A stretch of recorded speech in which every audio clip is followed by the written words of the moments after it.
Aimer, ce n'est pas se regarder l'un l'autre, c'est regarder ensemble dans la même direction. En écrivant cette vidéo, je suis tombé sur cette citation du célèbre Antoine de Saint-Exupéry et elle est juste pleine de sens.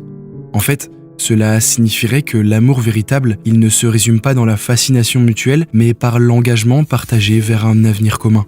Pour lui, l'obsession de l'autre ne définit pas l'amour, bien au contraire. Bon, l'amour, c'est une expérience humaine qui est fondamentale et qui est surtout inévitable. Je pense que toi aussi, tu es déjà tombé amoureux et lorsque l'amour devient mutuel, c'est quelque chose de fascinant. En fait, si l'on explique l'amour scientifiquement, c'est toute une question biologique. C'est un phénomène neurobiologique complexe géré par un cocktail d'hormones et de neurotransmetteurs. Dopamine, sérotonine, ocytocine ou encore la vasopressine, ce sont toutes ces molécules qui activent les circuits de récompense du cerveau, générant ainsi le plaisir que tu as d'être en présence de ton ou de ta partenaire. Cela crée l'attachement ou encore la dépendance que tu ressens pour quelqu'un.